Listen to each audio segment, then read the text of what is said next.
इधर जबलपुर के लोगों का मानना है कि सरकार को आय से नए साधन बनाना चाहिए। जबलपुर को बड़ी इंडस्ट्री मिलना चाहिए ताकि युवाओं का पलायन ना हो सके। बजट को लेकर जबलपुर के उद्योगपति और लोगों से बातचीत की हमारे संवाददाता संजय साहू ने। सरकार का बजट आने वाला है। बजट को लेकर जबलपुर में अभी व्यापक उम्मीदें जाग चुकी हैं। हम बात करेंगे, अभी हम मौजूद हैं जबलपुर चैम्बर ऑफ कॉमर्स में, जहां पर हमारे साथ कुछ व्यापारी हैं, कुछ उद्योगपति हैं। उनसे हम चर्चा करेंगे और जानने का प्रयास करेंगे कि बजट को लेके वो क्या कहते हैं। सबसे पहले हम बात करेंगे अध्यक्ष प्रेम दुबे जी से बात करें। जिस प्रकार से कल बजट आने वाला है, क्या सोच रहे हैं इस बात? बहुत उम्मीद है क्योंकि चुनाव का वर्ष है और लोगों को अपेक्षाएं बहुत हैं और उद्योग व्यापार और इन सब चीज़ों में लोगों को उम्मीद है कि इस बजट बहुत अच्छा होना चाहिए। सरकार की अपनी लिमिटेशंस हैं, चुनावी माहौल है, जो भी बातें सरकार बोलती है वो धरातल में आना बड़ा मुश्किल होता है और क्योंकि कम समय है, सरकार का आखिरी बजट है, तो अपेक्षाएं आम जनता से लेकर व्यापारी वर्ग को, उद्योग को, सबको बहुत है और अपेक्षा हम लोग ये कर रहे हैं कि बजट में हमारे व्यापारी भाइयों को सरकार कुछ राहत का देगी, उद्योग के अंदर कुछ नए चीजें लाएंगी और इसकी उम्मीद है हम सबको कि एक अच्छा बजट आना चाहिए। एक अच्छा बजट आना चाहिए, नई उम्मीदें देख रहे हैं। मानसू जी हमारे साथ, अगर हम बात करें एमएसएमई की, तो क्या दिख रहा है इस बार? देखिए, एमएसएमई तो एक ग्रोथ इंजन की रीढ़ है और अगर हम लोग बात करते हैं तो 38 से 40% योगदान भारत की अर्थव्यवस्था में एमएसएमई सेक्टर का होता है। जबलपुर, महाकौशल और मध्य प्रदेश में देखा जाए तो बहुत समय से ये मांग उठ रही है। चैम्बर ने मांग माननीय वित्त मंत्री जी और मुख्यमंत्री जी से भी की है कि जितने क्लस्टर्स यहाँ पे डिक्लेयर किए गए हैं, चाहे मिष्ठान नमकीन हो, अभी रिसेंटली डिक्लेयर्ड फर्नीचर क्लस्टर हो, चैम्बर ने मांग की है कि स्टार्टअप क्लस्टर बनाया जाए, फूड प्रोसेसिंग क्लस्टर हो और टेक्सटाइल पार्क हो और गारमेंट क्लस्टर का फेज 2। इसके लिए एक अच्छी खासी राशि बजट में मुहैया कराना चाहिए। अगर ये देखिए, रोजगार की स्थिति मध्य प्रदेश में बहुत अच्छी नहीं है। आज करीब 3 लाख करोड़ का कर्ज मध्य प्रदेश शासन पे है, प्रति व्यक्ति आय भी गिरती जा रही है, तो उसको कैसे हम लोग मीट आउट करेंगे? वित्त मंत्री जी क्या प्लान ऑफ एक्शन शो करते हैं, ये कल बहुत दिलचस्प होगा क्योंकि चुनावी वर्ष है और लोक लुभावना बजट होगा और साथ में फिजिकल डेफिसिट जो इतने वर्षों से चला आ रहा है, कैरी फॉरवर्ड हो रहा है, उसको मेंटेन करना भी एक बहुत चैलेंजिंग टास्क है वित्त मंत्री जी के लिए और साथ में बढ़ती हुई महंगाई पर अंकुश लगाना भी एक बहुत महत्वपूर्ण टास्क हो गया है। तो इन सभी दिक्कतों के बीच में वो किस तरह का बजट देते हैं? अगर लोक लुभावना बजट देंगे तो मान के चलिए कि अगले वर्ष जो भी सरकार आती है उसको बहुत मुश्किलों का सामना करना पड़ेगा, लेकिन आम जनता के हित में बजट अच्छा होना चाहिए, सार्थक होना चाहिए, एमएसएमई सेक्टर को प्रोत्साहन देने वाला होना चाहिए। ऐसे हम लोग कामना करते हैं। निश्चित ही जो बात कही गई है, अगर महंगाई की बात करें तो महंगाई लगातार बढ़ रही है। जिस प्रकार से बढ़ रही है, क्या अंकुश लग पाएगा इस बजट में? कुछ हो पाएगा? देखिए, महंगाई बढ़ रही है और महंगाई पे अंकुश लगाना ये मतलब एक ऐसी चीज है कि अपन ये नहीं बोल सकते कि डायरेक्ट इस चीज को हम करने से अंकुश लग जाएगा या नहीं लग जाएगा। बजट में सबसे इम्पोर्टेंट है भाई, पेट्रोल में आप वैट कम करेंगे, महंगाई में अंकुश लग जाएगा। शासन के पास पैसा कहाँ से आएगा? आपको डेवलपमेंट करने के लिए पैसा, तो वो तो एक महंगाई कम करना और बाकी सारी चीजें बैलेंस है। मेरा जो मेन उपदेश है, मैं जो चाहूंगा, एमएसएमई सेक्टर को बढ़ावा देना चाहिए। बढ़ावा देने से मतलब है यहाँ का जो टैलेंट है, अगर हम आज गुजरात मॉडल देखें, आंध्र प्रदेश का मॉडल देखें, वहां का टैलेंट बाहर जाता ही नहीं है क्योंकि उसके लिए इंफ्रास्ट्रक्चर और वो सारी चीजें वहीं मुहैया कराई जाती हैं। गुजरात में आज एक लड़का होगा या कोई भी नया जनरेशन का आदमी होगा, वो अपने स्टेट में ही फैक्ट्री लगाएगा एमएसई में। हमारे यहाँ से टैलेंट पूरा बाहर चला जाता है, दिल्ली, बम्बई या हैदराबाद या बैंगलोर में जाकर के वो इंडस्ट्री लगाते हैं या स्टार्टअप लगाते हैं। हमें ये प्रयास करना चाहिए कि वो स्टार्टअप सारे हमारे प्रदेश में लगें जो लॉन्ग टर्म हमारी प्रदेश की हालत को ठीक कर रहे होंगे। आज हम कहने को भले ही हैं कि दूसरे तीसरे नंबर के ऊपर ग्रोइंग स्टेट है, 10% 9% की हमारी जीडीपी आ रही है स्टेट की, अगर मैं बात करूं, लेकिन वो काफी नहीं है। हमारे को हमारे टैलेंट को हमारे स्टेट में रोकना होगा और उसको प्रोत्साहन देना होगा। उसके प्रोत्साहन देने के लिए हमें इंफ्रास्ट्रक्चर डेवलप करना है, हमारे को बिजली व्यवस्थाएं देखनी है, ट्रांसपोर्टेशन देखना है, वातावरण वैसा तैयार करना है कि हमारे को एक ग्लोबल टाइप का फील आए कि हम बाहर जाएं क्यों, हमारे को बम्बई, दिल्ली या हैदराबाद या बैंगलोर से बेहतर इंफ्रास्ट्रक्चर यही मिल रहा होगा, वो सबसे ज्यादा जरूरी है, जिसके ऊपर काम करना जरूरी है। और उसके ऊपर एक जो सरकार की तरफ से पैसे का उसके ऊपर रखा जाता है, वो रखा जाना चाहिए मेरी समझ से। जो ग्लोबल सेक्टर है उसको ध्यान में रख के बजट आना चाहिए। बजट की हम बात करें, किस प्रकार का बजट इस बार आप देख पा रहे हैं? देखिए, मैं जबलपुर चैम्बर ऑफ कॉमर्स के बिहाफ पे बात कर रहा हूँ और मैं ये सोचता हूँ कि जबलपुर नहीं, पूरे मध्य प्रदेश नहीं, पूरे देश के अंदर ट्रांसपोर्टर्स की एक मांग रही है। और मैं विशेषकर अगर मध्य प्रदेश की बात करूं, क्योंकि अभी इनका बजट आने वाला, अभी आप महंगाई की बात कर रहे थे, महंगाई पर अगर आपको अंकुश लगाना है तो कहीं ना कहीं जो डीजल है, हमारे पड़ोसी राज्य उनसे 6-7 रुपए महंगा मध्य प्रदेश में चल रहा है। अगर इसको सस्ता किया जाएगा तो यहाँ पर आने वाला हर वस्तु जो है वो कहीं ना कहीं सस्ते में परिवहन होगा, किसानों को सस्ता डीजल मिलेगा, पैदावार सस्ती होगी, तो कहीं ना कहीं महंगाई पर अंकुश लगाया जा सकता है। दूसरा, ट्रांसपोर्टर्स एक बहुत समय से मांग कर रहे हैं कि स्क्रैप नीति में जो अभी चुपचाप चोरी छुपे मध्य प्रदेश की सरकार ने परिवर्तन कर दिया, उसको वापस लाना चाहिए। अभी ट्रक बस जो आज 50 लाख से 1 करोड़ की कीमत के बन रहे हैं, उनकी जो लाइफ है वो 10 साल कर दी, 15 साल से धीरे, किसी को पता भी नहीं चला।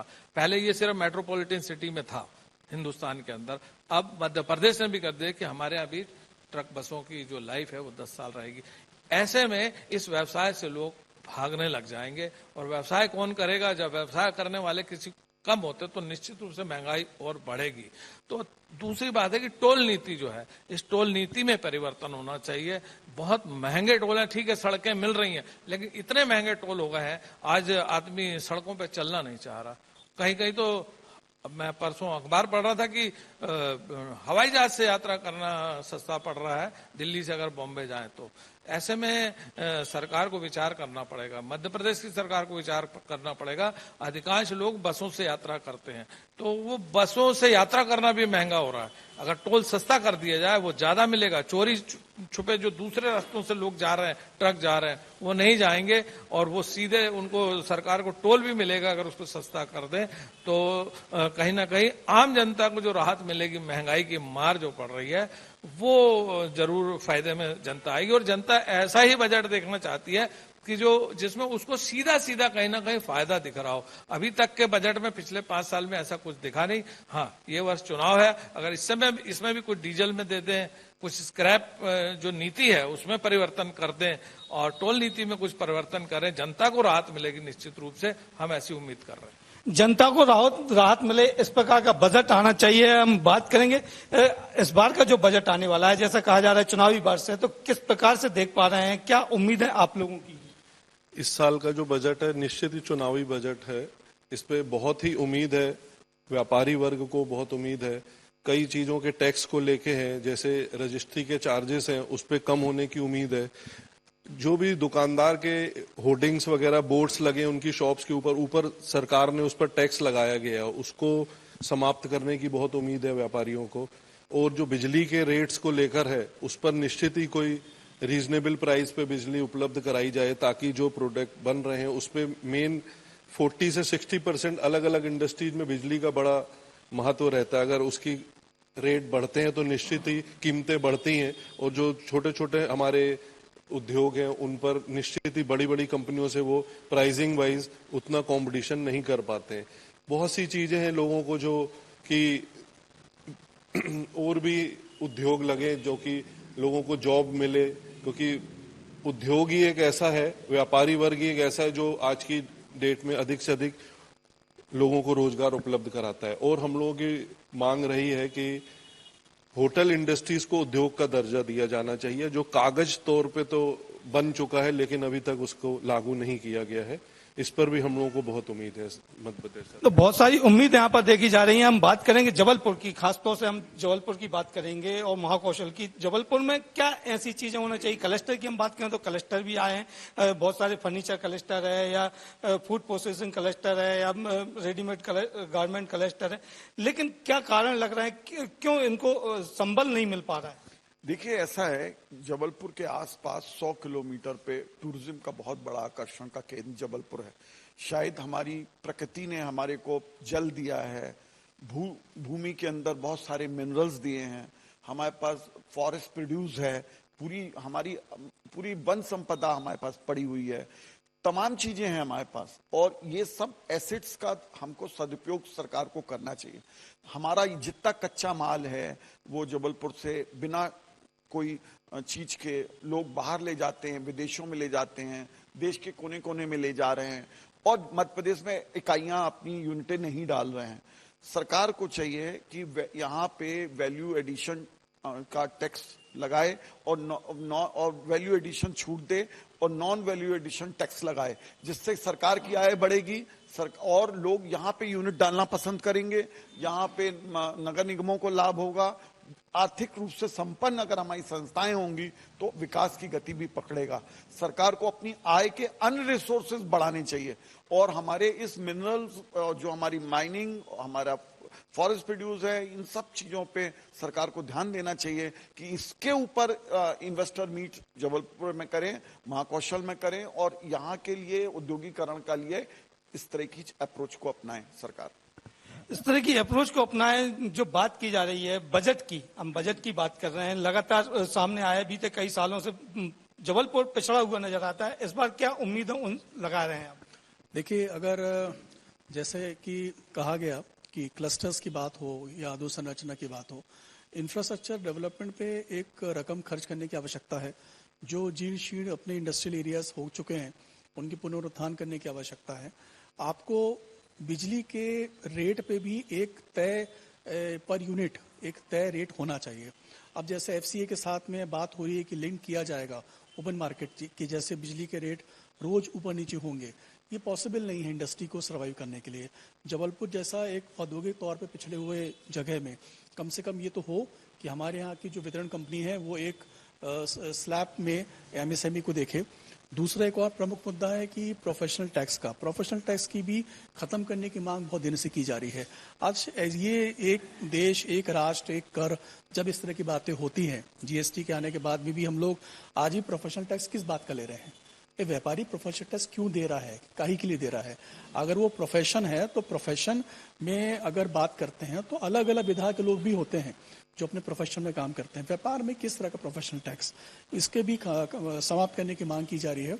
आपने जो प्रश्न किया महाकौशल और जबलपुर के लिए, तो क्लस्टर फॉर्मेशन एकमात्र उपाय है जिसमें कि एक बजटीय आवंटन बढ़ाना होगा, धनराशि को बढ़ाना होगा, और यहाँ पे जितनी पूर्व में घोषित योजनाएं हैं, जैसे प्रदेश ने यहाँ पे एक ग्लोबल स्किल पार्क की बात की, स्किलिंग के ऊपर बात कर रहे हैं, या हम टूरिज्म सेक्टर को डेवलप करने की बात कर रहे हैं, या इंडस्ट्रियल कॉरिडोर की डेवलप करने की बात कर रहे हैं। माननीय वित्त मंत्री जी ने पूर्व में अनेकों वर्षों से जो घोषणा प्रतिवर्ष की गई हैं उनको आज धरातल पर उतारने की आवश्यकता है कि वो घोषणाओं का आज हुआ क्या। हम हर साल हर बजट में नई घोषणाएं करें, इससे बनिस्बत इससे बेहतर है कि पूर्व जो घोषणाएं हुई हैं उनको क्रियान्वित करते हुए उनका अमली जमा पहनाएं। ये प्रकार से स्थितियां बनी हुई हैं, बजट आने वाला है कल, और मार्केट के हिसाब से हम बात करें तो क्या उम्मीद लोग लगाए हैं आप लोगों से भी कि ये चीज सस्ती होगी, ये महंगी होगी? चूंकि आप एक अलग टाइप का बिजनेस करते हैं, मोबाइल सेक्टर भी देख, इलेक्ट्रॉनिक मार्केट चूंकि सस्ता भी हुआ है अभी।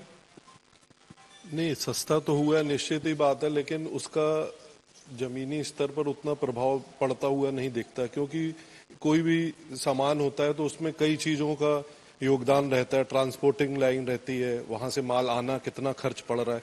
निश्चित ही जबलपुर और महाकौशल के लिए हम लोगों को बहुत उम्मीद है कि बड़ी बड़ी इंडस्ट्रीज आए, कुछ मल्टीनेशनल कंपनियां आए जो अपने ऑफिसेज यहाँ डालें। यहाँ का यंग यूथ जो है निश्चित ही बड़े शहरों में पलायन कर रहा है, और आने वाला समय जबलपुर हम बुजुर्गों का ही रहने वाला है, क्योंकि सभी के बच्चे बाहर पढ़ने जाते हैं और वो फिर दोबारा जॉब लगती तो दोबारा वापस नहीं आते हैं। वही सारी कंपनियां अगर जबलपुर में खोली जाती हैं, बड़ी बड़ी कंपनियां, तो उनको जॉब निश्चित ही यहाँ मिलेगा। तो हर बच्चा चाहता है कि अपने पेरेंट्स के साथ रहे।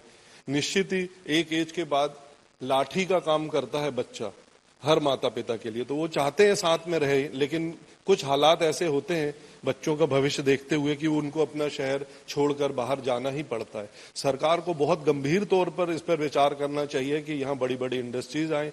स्वास्थ्य को लेके भी मैं कहूंगा, जब कोई बड़ी बीमारी फैलती है तब सरकार बहुत एक्टिव हो जाती है। जब कुछ नहीं होता है तब फिर उतना उस तरफ ध्यान नहीं दिया जाता। निश्चित ही महाकौशल के लिए एक एम्स हॉस्पिटल जबलपुर में खोला जाना चाहिए, जिससे आसपास के शहर लोगों को बड़ा अच्छा इलाज मिल सके। बड़े बड़े इलाज कराने लोग बड़ी बड़ी जगह जाते हैं, उनका खर्चा बहुत लगता है। आज लोग आसपास के निश्चित ही जबलपुर में आएंगे तो एक ऑटो वाले से लेके एक होटल वाली इंडस्ट्रीज का सभी का व्यापार निश्चित ही बढ़ता है, क्योंकि लोग आसपास के आते हैं, रुकते हैं, ऑटो से जाएंगे, ट्रेन से आएंगे। तो इस तरीके से निश्चित ही कुछ चीजों का बहुत उम्मीद लगाई है हम लोगों ने कि ऐसा होना चाहिए और बड़ी बड़ी इंडस्ट्रीज आए, कुछ कंपनियां आए जो जॉब दे रही हैं। लोग बेंगलोर और हैदराबाद, दिल्ली, बॉम्बे लोग जाते हैं, उनकी बड़ी बड़ी कंपनियों की ब्रांचेस जबलपुर में खोली जाए ताकि वहीं जॉब मिले और लोग अपने घर पे रह सकें। तो देख सकते हैं कि ये जो पूरी बातें यहाँ सामने निकल के आई हैं कि युवा से लेके उद्योगपति तक यही सोच रहे हैं कि यहाँ पर जबलपुर जो है एक बहुत बड़ा हब है। खासतौर से हम एजुकेशन की बात करें तो 4 यूनिवर्सिटियां जबलपुर में पहले से ही मौजूद हैं, लेकिन उनका उपयोग जो है कहना चाहिए सदुपयोग नहीं हो पा रहा है, और वो सदुपयोग होना चाहिए जिससे कि यहाँ का युवा जो है वो यहीं पर अपना रोजगार कर सके। और इस बजट से उम्मीदें भी बहुत सारी दिखाई दे रही हैं। अब देखना ये होगा कल जब बजट आएगा तो सरकार, प्रदेश सरकार यहाँ पर और जबलपुर के हिस्से के लिए क्या प्रदान करती है। जबलपुर से हमारे सहयोगी देवेंद्र बसका, संजय साहू, INS न्यूज।